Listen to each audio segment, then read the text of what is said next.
Okay, guys, a global fatwa has been issued by Iran directing that it's the duty of Muslims worldwide to avenge the blood of the Ayatollah. Did you see that on RTE News? No, neither did I.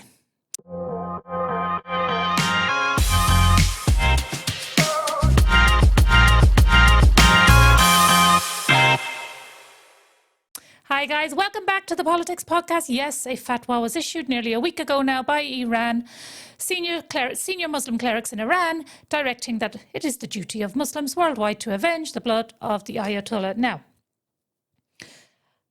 Simon Harris was asked about this, and he said there is no security threat to us here in Ireland. I'll play you that piece. German security services have said they're vigilant about the potential for sleeper cells who might try to carry out attacks in Europe against American institutions in the middle of this conflict that we're seeing in the Middle East, and that there's a potential spillover into European streets and countries in the EU. Is that something that you'd be concerned about? Is that something that the state is monitoring at all? So I've no intention of commenting on kind of national security issues, other than to say, of course, we monitor all of these issues very carefully and very closely, and there's been no change to our security status or threat levels in this country. There's a very specific process in place should those be changed, but obviously we're continuing to monitor the situation globally and any potential impact for Europe, and of course Ireland is part of Europe. So Simon Harris says it's okay. Did Simon Harris get a different version of that fatwa? Did he get the part where the fatwa said this doesn't concern anybody in Ireland now? It's absolutely crazy. It's crazy, actually, that mass immigration has caused us here in Ireland to even be concerned about such things, about fatwas, and about jihad, and about Islamic terrorism, and Allahu Akbars, and all these terms. That's what mass immigration has done. It's made us in a position where we have to be concerned with these things. And if you don't know what a fatwa is a directive from a senior Muslim cleric to the Muslims. This was a global one.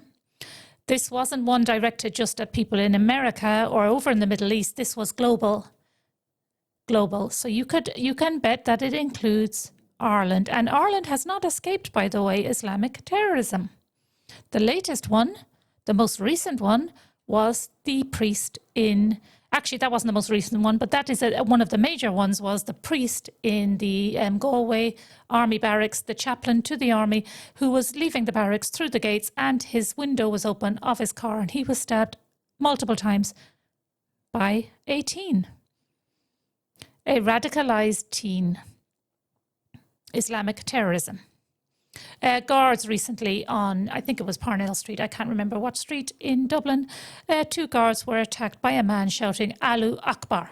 And how many times have we seen Islamic terrorist crime in the EU and in the UK and America, where the perpetrator has shouted Allahu Akbar? And these are terms that I think it's only fair that those in Ireland now need to know. We need to know what fatwas are and Allahu Akbar and all these words. It's only fair. And Sharia law.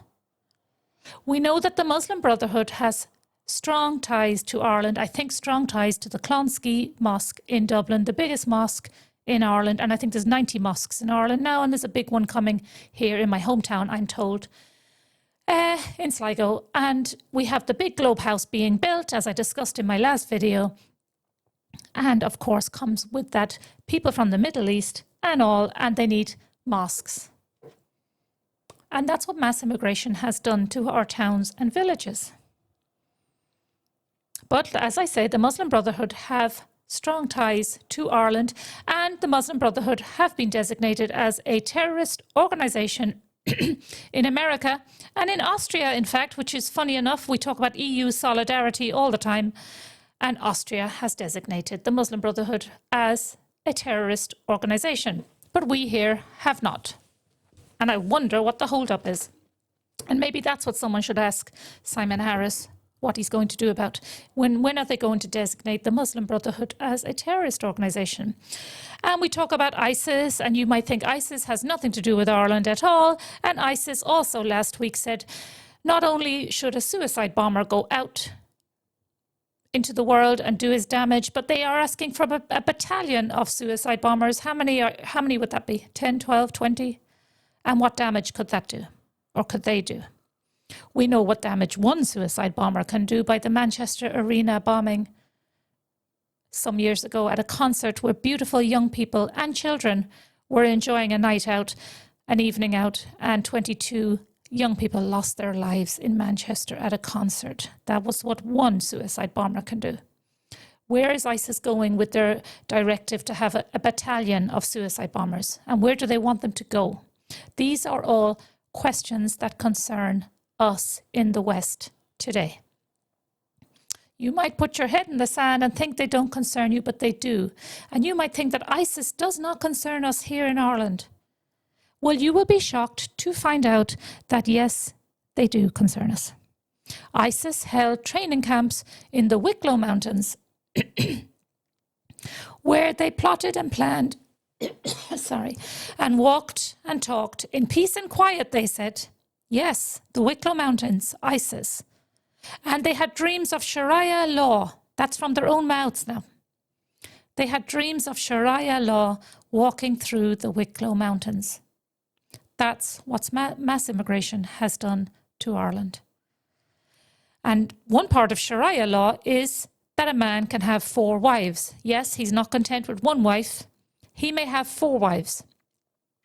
And if you remember back to the last referendum, you remember the term durable relationships that they tried to fob us off with, and we rejected them, overwhelmingly rejected that notion. Well, that is what that would be called, in my mind anyway. A man with 4 wives, what would you call that? It's not marriage. It's a durable relationship. But thank God we rejected that. But yes, that's what ISIS had dreams of, Sharia law. Another term that you need to brush up on. The Irish need to get educated now and get wise as to all these terms. I pricked up my ears when I heard that fatwa being issued.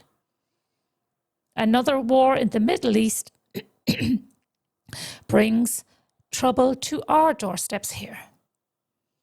Fatwas, Allahu Akbar, jihad, Sharia law. These are all terms that would not have concerned us 10, 15, 20 years ago, but they absolutely concern us now. There is a politician in America who said Islamic terrorism did not reach the shores of America on the Mayflower, but it was imported in by a suicidal immigration policy. And he is exactly correct. Islamic terrorism has been imported into our countries by a suicidal immigration system. You know the story that we let so many people through Dublin Airport. So many people are flooding through the north via Belfast from the UK that we have no clue who they are. There's no passports, there's no IDs. Most of them young men. We have no clue. And then we will all act shocked and surprised when an attack hopefully never happens like that. But as I said, the most recent one was the guards being stabbed, the priest being stabbed through his window, and in my own hometown here, the beheading of 2 gay men by Yusuf Palani, who I think went to the mosque afterwards or was found in the mosque. I am not sure. But yes, we are not immune now to Islamic terrorism, and it is via suicidal immigration policies.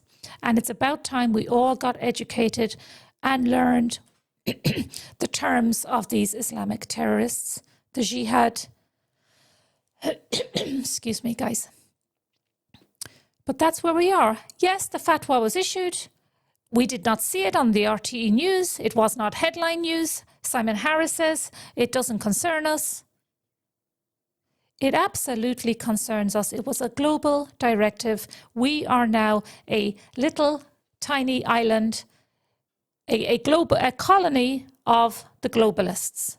That's what mass immigration has done. The whole globe comes here We put up the whole globe. And when there is a directive issued like this fatwa, it absolutely 100% concerns us here, where it would not have 20, 15, 10 years ago. It absolutely concerns us. And that's all I wanted to bring you guys, the fact that these things happen and that RTE do not inform the people. You only see these things on X. As I'm telling you, set up an account on X. You can follow me. You don't have to post anything. But it's still, if you're not ready to set up an account, I'm going to be here regular to bring you all the latest news and views, all the latest fatwas that are issued, just so you don't miss them. And it's not a laughing matter. Okay, guys, tell your family and friends about the channel, like and subscribe, share this video, and I will see you on the next one. And thanks for watching. Take care. Bye.